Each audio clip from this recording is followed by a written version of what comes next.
new. Like it's not like we turned from 2021 to 2022 and all of a sudden all of the cells in our body, all of our thoughts, all of our childhood trauma, all of the things that we've been through just miraculously disappear. We're supposed to be like a new person. So the word new is a little bit misleading. And part of that is even the way that we celebrate it. So January 1st is how we do it on this side of the world. But when you look outside, going from December 31st to January 1st, there's really not much of a difference happening outside, right? There's nothing blooming, you know what I mean? There's no flowers, like there's nothing happening per se that signifies that something new is happening. And so even with the way that we do it in on this side of the world in America, it's kind of like not necessarily aligned with nature.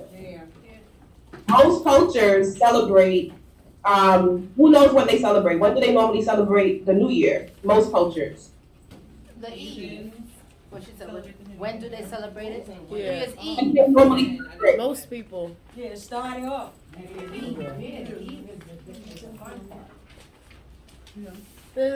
What else? You think? You ever heard anybody celebrating it in March? No. Chinese New Year. Yeah. The Chinese New Year. No, Chinese New Year. Right. Oh, okay. Right. A lot of most cultures celebrate it in March for a lot of reasons. So our year is based on the solar calendar. Solar meaning sun. So it takes the sun 365 days, 5 hours, 48 minutes, and 46 seconds to go our planet to go around the sun.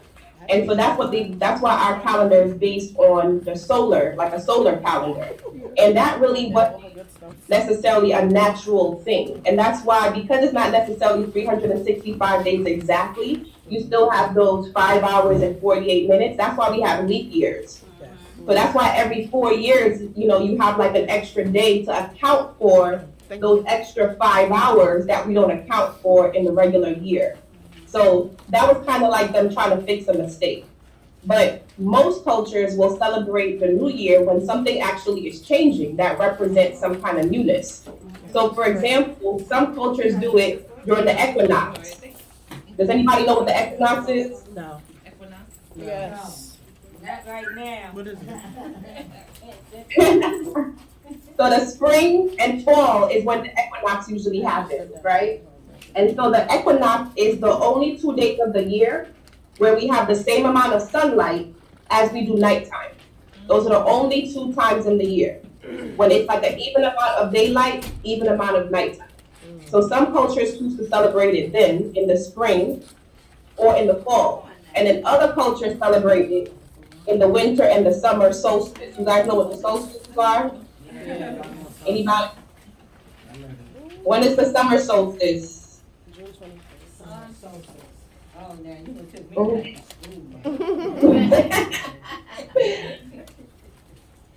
Anybody want to venture a guess? When's the summer solstice?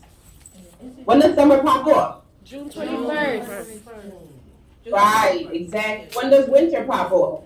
Well, we all in December global warming now, 22nd. so it's not even like really Yeah, happening the I way can't it's even tell. happening. But the winter solstice is Christmas Day. So I remember that because 2 out of 3 of my kids are solstice babies. So my son is June 20th, which is the summer solstice, and my oldest, who just turned 18. For those of y'all that got over 18 kids, raise the roof. I'm so happy to be on the other side of that. Yes. She was born on Christmas Day, and so that is the winter solstice, right? And the winter solstices are the shortest and the longest days of the year. So those are really like times when there's like real change happening. Sometimes with New Year's, it's like, yeah, Happy New Year, but then you look outside and it's like really nothing happened that would make you feel like, you know what I'm saying, that you're supposed to be doing anything different. It's still cold, the leaves still are not on the trees, and so it just feels a little awkward. And so don't feel bad. It's like it's a new year and it's not like New Year, new me. Like there's not even New Year, new me in the nature right now. So, and our bodies are natural. And so it's kind of hard to do it during the winter time. So I personally, from my, my family and my culture, I celebrate the New Year around March 25th. During that springtime, because that's when stuff happens. You look outside, the flowers are blooming, the trees are getting there. getting their colors back, and it just feels like some kind of like renewal process is going on, right? And so even with that, it's like sometimes people get depressed, like, like nothing has changed in me. Like I'm supposed to make all these resolutions. Yeah, I'm gonna go to the gym. Yeah, this, yeah, that. But we don't do it because there's really nothing that's inspiring us to do it. You know what I mean? That's why events like this is important, because it's like a communal effort. And so even when you guys are making your vision boards, like I want you to not just say like, yeah, this year I'm gonna, save $1,000. Like this year I'm gonna eat better. Like be very specific saying, because that's when it becomes real. How many years now we just said, yeah, this is the year, y'all. This is what what is it? We gonna get a new man. What are we gonna do? We gonna get a new house. We doing all these things, but if you ever like write it down and put the steps down, like, okay, what are the steps that I need to do to get this thing? Right? It's almost like a random thing. You just want to be part of the party. Like I want to say something too, like this is the year that I, level up and save $20,000. That sounds wonderful, but what does that mean month to month? Right? How much are you doing every month? How are you gonna do that? Can you even do that? Is that even like a real, actual thing that exists for you? So sometimes we set ourselves up for failure. It's like, oh, I want to lose 10 pounds this year. Okay, are you gonna do 1 pound a month? Right? What does that mean? What does that equate to? Right? Does that equate to eating less, or does that equate to exercising more? Right? We don't actually make them finite. And for me, I'm a scientist, so my brain is naturally very analytical. And so whenever I make a goal, like my goal for the end of last year was, I wanted to be in a new place, like with my children. I wanted to move, right? I wanted to move out of New York. Because I homeschool my kids, we don't vaccinate. I mean, we're not going to get into that, back and forth, to each his own, right? I choose not to. So right now in New York, I can't even take my kids to the movies. I can't take them anywhere, you know what I'm saying, without having the vaccination. So I already knew that this was not going to be the place for me. But for years, I was like, I'm going to move. But it wasn't real until it became real. Like, where are you going, girl? You know what I mean? Like, what is it when you move? Like, what is it gonna be like? Where do you desire? Do you want to be somewhere where there's a lot of trees? Do you want to be somewhere that's accessible? Do you want to be secluded? And so I started asking myself those questions when 2020, rolled into 2021. And so every month it was a new goal that was leading me till the end of the year. And the end of the year, I moved on December 18th, the same day I got COVID. It's the same day that I moved, right? And I was, as a single mom, that's like a big deal for, those of us that, that know what that feels like. Like, it's a big deal when you're in a single family, single income situation and an entrepreneur to be able to make a move like that. And so, by God's grace, yes, but, faith needs work too, right? By God's grace, I was able to, to move like right in the last month of the year. And to be honest, by November, I didn't know if I was really going to be able to do it, right? But it was all about just writing stuff down, like, what does it really mean? So yes, we might want that new car, right? We might want the new whatever, but are we really aligned with that, right? Like, are we really willing to do what it takes to get there?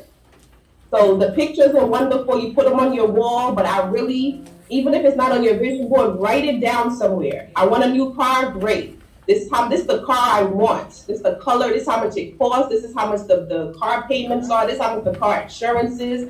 And really get very specific with your goal, because what ends up happening is we set ourselves up for failure. And then when we don't know like why we're actually doing the thing, don't do it to compete with somebody else. Like, oh, that's the thing. Like, I want a new house. I want a new car. No, what do you really desire, right? What does success look like for you?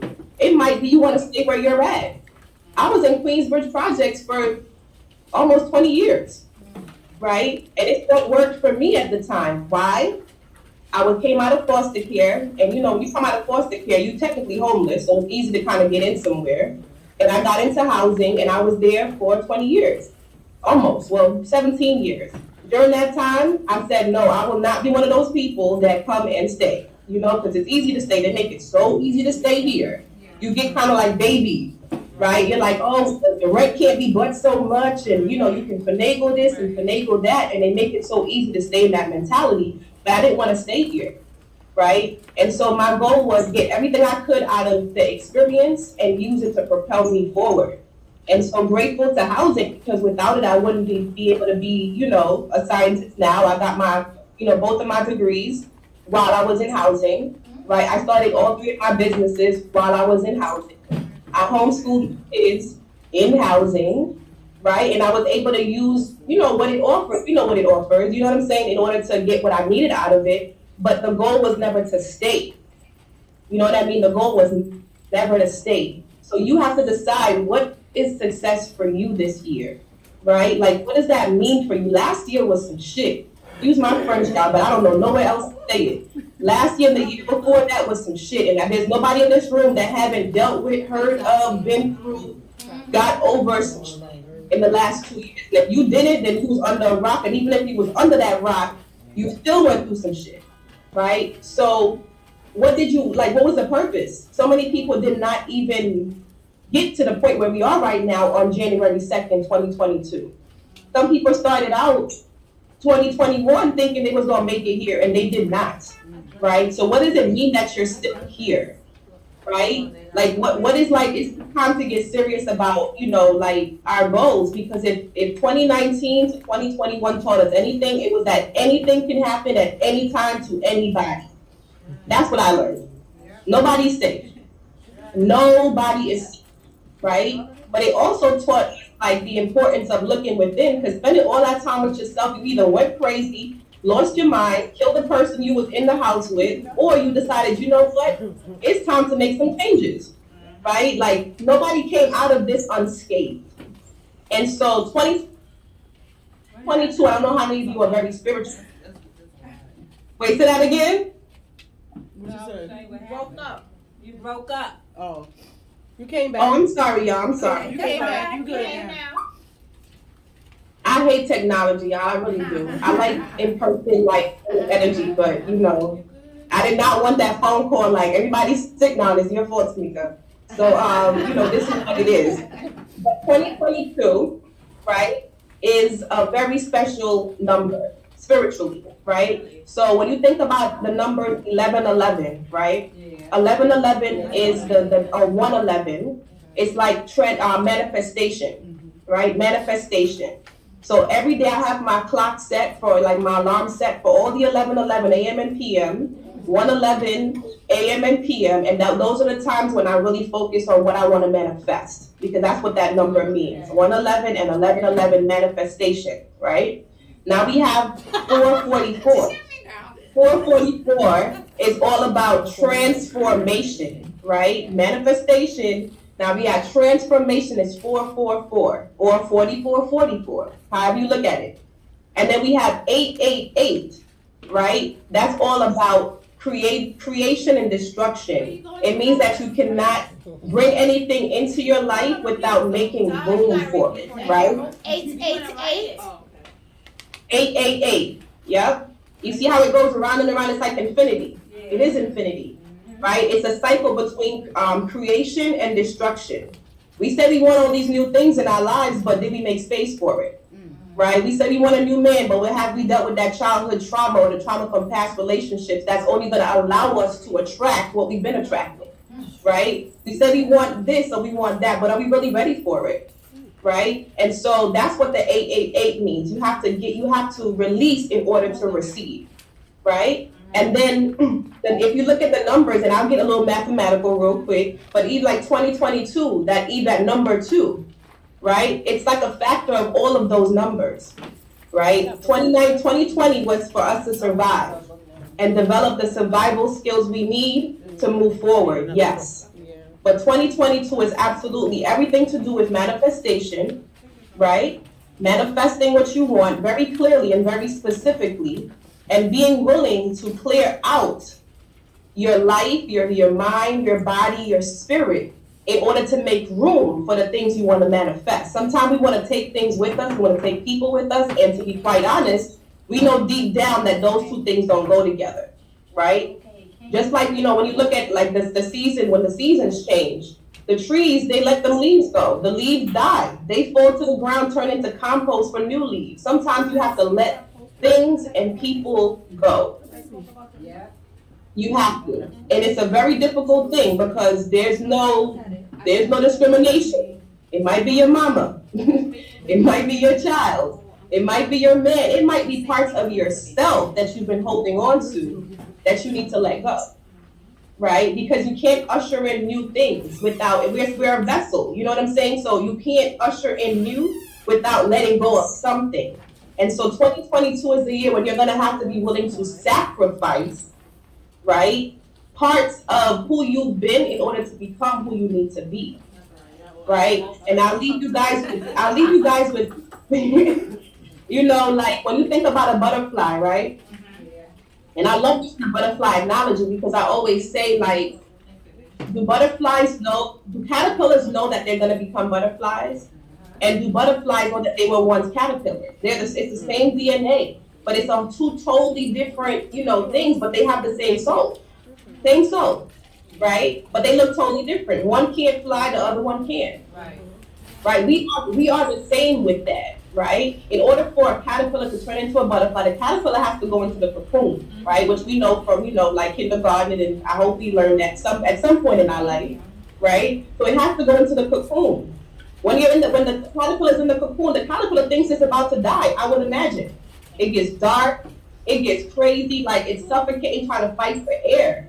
Like only certain caterpillars actually even bust out of the cocoon because a lot of them, they just give up in there. They're like, this is it for me, it's over. Right? But the ones that don't, the cocoon opens up, and then the butterfly emerges.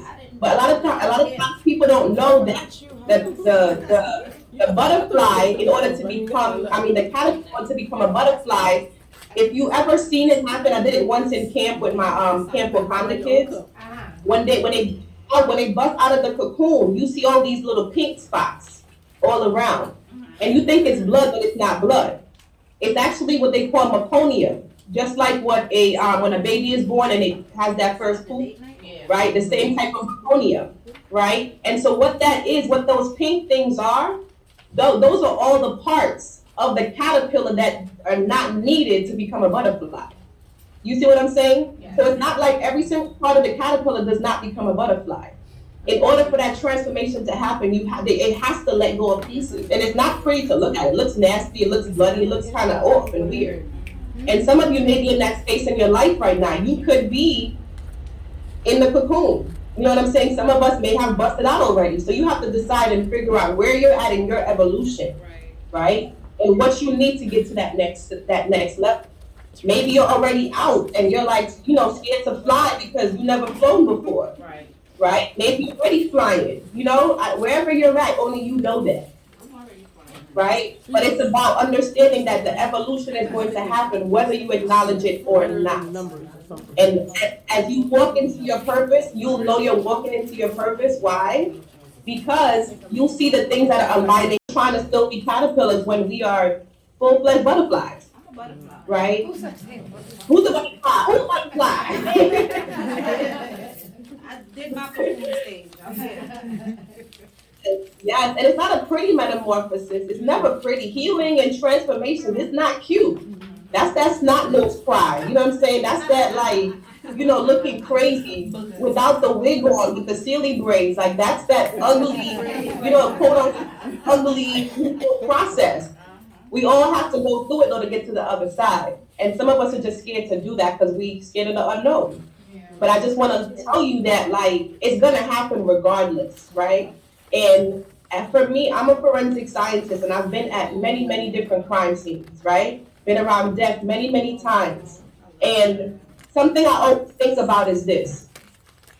When that person is dying, right, and they know that they're dying, what is their last thought? Right? What do they think about? I always think about this. Whenever I see a body, especially one that's freshly, and I'm sorry for the, being a little bit morbid, but this is just, the science of it. I always think about, what was that person's, last couple of thoughts, right? Were they thinking about, dang, remember that time I went to Disney World? Remember that time I did this? No, they're thinking about, damn, I should have did this. I should have did that. Damn, if I had one more dad that said I loved you to that person, dang, man, I just argued with my mom. I shouldn't have done that. We don't think about the things that we did when we are in that space. We think about the things that we didn't do. right? And so for me, just being close to death so much, that's how I live my life now. I live my life thinking like, like if I were to die today in this very moment, what would my regret be? And that's how I start the day. If I would have died last night before I woke up this morning, what would my regrets have been? And that's how I start my day every day, based on the regrets I would have had. So I reach out, I'm like, Mom, I'm so sorry. I love you, Mom. I'm sorry. Right? I go hug my kids a little bit extra, right? I move with the day just thinking, what would I do if I could not fail? Because I know that if I were to die, that last moment would never be all the things I did and just like, swooning over those. It was, damn, why didn't I do this thing? I thought I had more time. So if 2019 to 2020 have taught you nothing, the time is now. It's right now. Like right in this moment right now. For those of you that made it out today, I know you traveled from far, had to go through the mental process of, do I go in person, am I virtual? Like, you're here. So take advantage of this, communal togetherness that you guys got going on now, right? But as you're thinking about your visions and your manifestation, think about that. If you were to die today, or if you would have died last night, what would you have been thinking about when you realized you were dead or when you were dying? What are those things that you would have done? Who's that person you would have called? What's that business you would have started, right? What would you have done? What's that vacation you would have taken? What's that book you would have read? And that's how you live. You live based on what would you be thinking about if you were to die. And as morbid as that sounds, that is how I live my life now. And I'll tell you that it's a scary type of living sometimes. But those of you that know me, like last year, I said to myself at the beginning of the year, I said, this year, I want to be a vessel and a protector of women and the Black family. And there are 3 goals that I had at the top of 2021. And 2021 was, number 1, I wanted to become an ordained minister because I wanted to be able to marry people, to baptize, and just be in those types of spaces that facilitate love. I became a minister first earlier in the year around April. The second goal that I had is I wanted to become a doula. I wanted to help bring life into the world. I wanted to help Black women because as a Black woman and as a Black mother, I realized how we don't have anybody that's advocating for us in these medical spaces. A lot of Black women are dying in childbirth. A lot of us are dying before childbirth. A lot of us are not being taken care of. I wanted to be a voice and an advocate for the Black woman in the science community and in the medical community. And I became a doula. And I had my first birth. Very excited. Congratulations. Yes, I'm delivering babies, y'all. and the last goal that I had was I wanted to help women, especially Black women, connect on a mind, body, and spirit level. Sometimes we're good on the physical, sometimes we're good on the spiritual, sometimes we're good on the mind, but when you connect all 3 of those and you live a life aligned in that way, it's just a whole different flow. And so I learned that and I valued that through yoga. And so I wanted to become a certified yoga instructor. And so those were my 3 goals for 2021. And I'll say that I think it was December 15th, it was my graduation for the yoga instructor. I was able to hit all of those goals, right? And so the last thing that I want to say to you guys is this. The first language that I learned in life besides English was Latin. Anybody know Latin besides me? Anybody know Latin? Go on once. No? So Latin, it is a very unique language. It's not really a spoken language, but when you look at the Latin of, it teaches you the root of words, the etymology of words, right? And so one of the words that always stuck out to me was the word decision, right? Or decide. When you think about the word decision or decide, the root of that is cis or sa. The other words that we think of that have that same root is what? Like precision, incision, suicide, genocide, homicide. So the word decision actually means to kill or cut off any other possibility. So for example, There's a difference between saying I have a plan and I made a decision. When you have a plan, anything can change that. Your plan could have been to be here today, but the train didn't work out. There was traffic. Your COVID test ain't come back. You know, when you make a plan, anything can happen, and you can say, you know what, I'm going to change that plan, right? But when you make a decision, those two words are not interchangeable. Plan does not mean decision. Decision means that you literally are not giving yourself another option besides that particular thing. So for those of you that you guys are here right now because you made a decision to be present.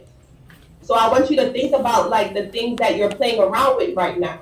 When you think about the choices you're making for your life, are you making plans that can be changed by, you know, anything that randomly happens, or are you making decisions whereas you're saying that I'm killing or I'm cutting off any and everything that goes against that? This is the only choice. There's nothing else, right? So what are your plans for 2022? And what are your decisions for 2022? When you make a decision, ain't nothing else. There's nothing will get in your way. The building next to you could blow up, you still doing it. You can lose all your fingers and toes, you still doing it, right? That's a decision. And that's when it gets real, right? So I send you guys nothing but love and light and compassion for the year coming up. Please remember that you attract exactly what you are. So if you find yourself attracting things that are toxic to you, then that means there's something inside of you that you need to deal with, right? Because we only attract what we are. The man, job, the car, we know the dot. You attract exactly what you are. So take ownership of whatever it is that you are when you start attracting things that are less than aligned with what you feel like you need to be doing or who you feel like you are. Look within so you can go without. Thank you guys for having me. I look forward to all your attention. If we're not following on Facebook, please let me know. I also have a natural product line, Xanthene's All Natural Products. Some of you are loyal customers. I love you, love you, love you so much. I will be sending a coupon code because I was supposed to be bringing some goodies there. I'll be sending a coupon code over to Teresa so she can send it out to you guys. When you use that coupon code, no matter what purchase you make at the website, it could be for $2 because there are things on there for $2. I will ship you out the 2 items that I was supposed to bring with me today to give to you guys. Okay? So yes. So love, light, and many blessings. Follow your bliss, ladies. I love you all, and enjoy the rest of your day and stay safe. Thank you. Bye, Teresa. Thank you. Beautiful. Yeah, that's nice.